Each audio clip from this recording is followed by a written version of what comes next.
La imagen que habla y que abre este espacio es la de la Organización Mundial de la Salud, creada el 7 de abril de 1948. Y ese día, el 7 de abril, fue el Día Mundial de la Salud. La Organización Mundial todos los años elige un tema sobre el cual trabajar, divulgar, hacer trabajos y todo lo que pueda hacer respecto de ese tema. El año pasado fue la diabetes. Este año, 2017 más 2018, es ya la depresión, pero bajo este título, Depresión, hablemos. Nosotros ya hemos comenzado con este tema y hoy lo continuamos, pero en el ámbito más deportivo. Iremos tocando distintos aspectos de lo que significa esta gran palabra que engloba muchas cosas, muchas pequeñas, y que tiene una definición o una idea general que generalmente o habitualmente nos confunde un poco. Nos parece que la depresión es el que está tirado sin hacer nada. Bueno, hay un montón de otras que tienen que ver con distintos aspectos de la vida de cada uno. Con gusto recibo al doctor Federico Lande, psicólogo él. ¿Qué tal, Fede? Gracias Andrés, por venir. Una alegría Siempre estar es un acá. gusto. Para mí también, Andrés. Siempre es un gusto recibirte. Y más, con este desafío. Claro, con este desafío ahí ya roza mi especialidad, más allá de un montón de cosas que nos pueden llegar a unir. La actividad física vinculada con la psicología es algo que me apasiona y contento de transmitirlo y compartirlo con vos. Vos sabés que mientras preparábamos el programa de hoy con los chicos del canal, casi todos hacían referencia a la necesidad inmediata de triunfar. Mira. El que no triunfa es un fracasado. Y después surgieron un montón de temas. Che, pero las lesiones... Claro. Sí, en definitiva, cuando nosotros incluimos al tema de la actividad física en la psicología, nos gusta relacionarlo con la salud, que es un poco el tema este que nos está vinculando. El deporte en sí es como un área específica de la actividad física y claro, en este sentido, quienes los practican son los deportistas y están más expuestos a lesiones. Muchos de los deportistas viven de su profesión y cuando se lesionan es ahí como que entran en una especie de desesperación, podemos decir, o de ansiedad o de impaciencia para recuperarse y volver a la práctica. Cuando hablamos de deporte, la depresión en este sentido está muy vinculada a las lesiones porque es este fenómeno que vos transmitís, es ¿y ahora qué? ¿Cuándo me voy a recuperar? ¿Cuándo vuelvo a competir y demás? ¿Y a los resultados, Federico? Y los resultados, por supuesto, que también están muy vinculados. Ahí es cuando nosotros entendemos el concepto de fortaleza mental. En definitiva no es perder o ganar, sino es qué hacemos con eso, porque muchas veces perder puede llegar a ser visto como esto mismo, que vos decís, un fracaso, y muchas veces en los profesionales solamente un resultado que sirve para mejorar. Nuevamente, acá está en juego qué variables psicológicas están detrás de interpretar este fenómeno que es el fracaso o el perder o una lesión.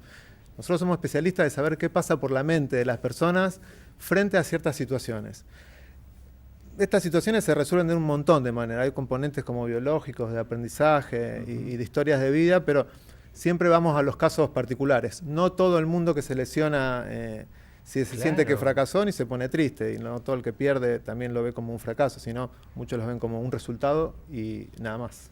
Federico, el otro aspecto al cual te quería consultar a partir de las cosas que me fueron diciéndome mis compañeros de trabajo son los datos estadísticos. No es casual que la Organización Mundial de la Salud haya elegido este tema, la depresión. Sí. Es lo que más, la patología, para llamarla de alguna manera, que más ha crecido en los últimos 10 años y en los últimos 5 años. Claro, sí. Es la segunda causa de muerte en jóvenes de entre 15 y 29 años. La primera son los accidentes de tránsito. Claro. ¿Qué reflexión te merecen? Muchísimas reflexiones. No sabría por dónde empezar, Andrés. Sí que creo que, en definitiva, la depresión es como el resfriado común de todas las patologías. Sí. En lo que respecta a salud mental, todo aquel que en algún momento pasa por algún problema emocional puede llegar a ser ansiedad, crisis de pánico, pueden llegar a ser fobias, adicciones y demás. Viene en general acompañado con síntomas de tristeza o más severos como puede llegar a ser una depresión. O sea que me animo a decirte que la mayoría de los cuadros psicopatológicos vienen acompañándose de depresión. Esto no significa que el cuadro pueda llegar a ser entendido acompañando a otro, sino que puede ser un cuadro en sí mismo, ¿sí? La Organización Mundial de la Salud hace mucho que viene hablando de esto de la depresión como una epidemia.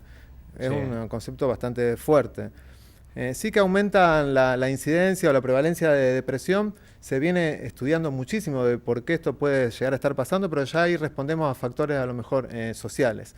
En lo que respecta a lo psicológico, bueno, hay mucha más sensibilidad acerca de las pérdidas, por ejemplo, o se pierden muchas más relaciones, se pierden muchas más situaciones, hay mucha más pérdida económica que antes a nivel social. Había cierta estabilidad. Hoy es todo tan inestable que en definitiva puede llegar a generar como una especie de sensación de pérdida o de duelo.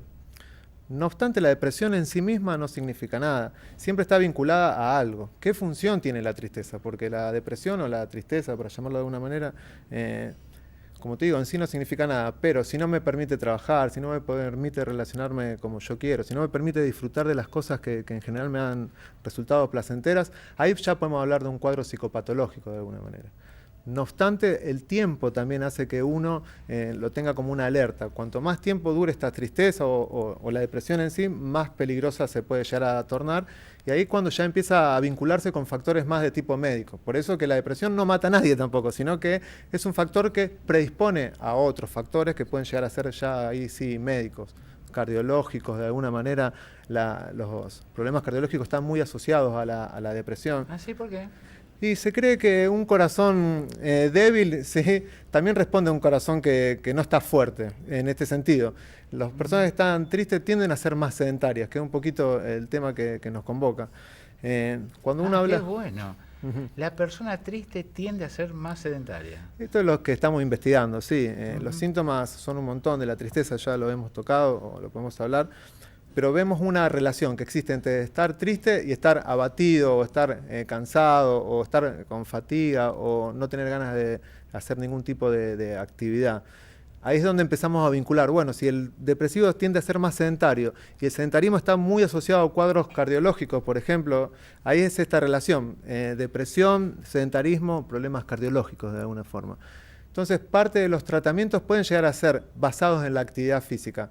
La actividad física fortalece el corazón, como fortalece a otros órganos.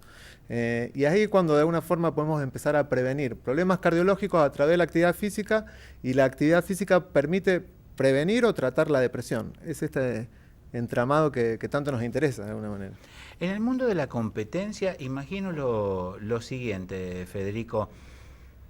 Imagino una carrera que inician muchos, sea en un deporte colectivo o individual, sea en el fútbol, en el tenis, en natación, el deporte que usted quiera, con esta salvedad. Obvio es que aquellos que más difusión tienen crean más presiones sobre la gente, claro.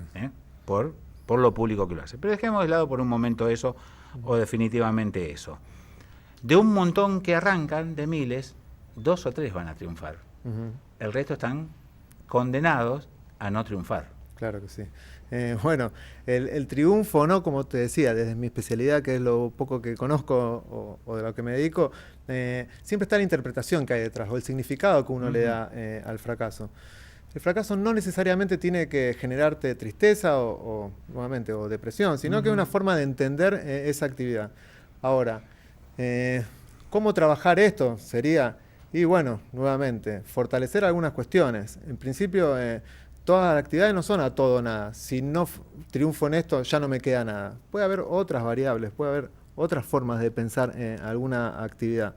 Pero nuevamente, me gusta cómo lo vas orientando, porque siempre cuando algo se pierde o no se logra, viene tristeza. Pero por eso, la tristeza en sí no dice nada. Hay que ver en qué función va cumpliendo. A ver, la tristeza en sí no dice nada sería lo siguiente. Es lógico que si pierdo, estamos hablando del aspecto deportivo, que si no ganamos o si pierdo, me dé bronca, esté triste. Sí. De ahí a que eso se siga permanente en el tiempo, ya hay una alerta. Claro, nuevamente, si se mantiene en el tiempo es porque de alguna forma u otra las personas que están frente a esta exposición de algún fracaso tienden a reforzar su fracaso sin darse cuenta. Por ejemplo, aislándose. Por ejemplo, no queriendo volver a hacer la actividad. Claro. Por ejemplo, diciéndose cosas que de alguna manera lo lastimen. O, por ejemplo, escuchando de la realidad aquello que de alguna manera refuerza que se siente un fracasado, digamos.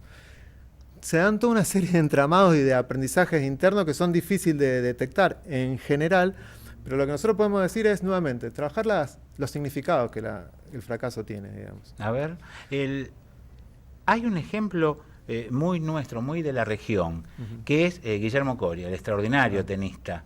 Me encantaba verlo. Bueno, que quedó en la historia como que fracasó, como que un día se le cruzó en su historia de competencia profesional y personal un loco que estaba condenado a ser un estúpido y le ganó, y él va a quedar en la historia, y yo, que era el bueno, no. Incluso él dice en un reportaje de hace poco, ese día me explotó la cabeza. Ese día, bueno, acá nuevamente los factores psicológicos, las interpretaciones que hay acerca de un punto, en definitiva, que puede jugarse como 5 centímetros lo separaron de la gloria. Yo no lo conozco a Guillermo, me parece una persona súper capaz, me encantaba verlo jugar, el mago Coria. Cosa. No obstante, yo no lo veo a él como un fracasado. Para nada. No, yo creo que tiene grandes emprendimientos que de alguna manera lo van sosteniendo. Por eso, nuevamente, ¿qué hizo él con esto? Y no solo eso, sino cómo lo resignifica. Porque él también en su escuela intenta explicar eso. ¿Me entendés? Sí. Cómo manejar los resultados. Entonces él como que capitalizó aquello que nosotros podemos entender como un fracaso, que lo habrá vivido en ese momento.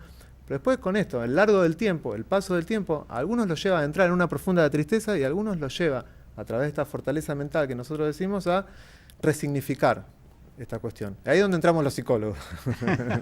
Pero nuevamente, Guillermo Coria puede ser un gran psicólogo para sus alumnos. Sin lugar Todos a dudas. Somos psicólogos. Sin lugar a dudas.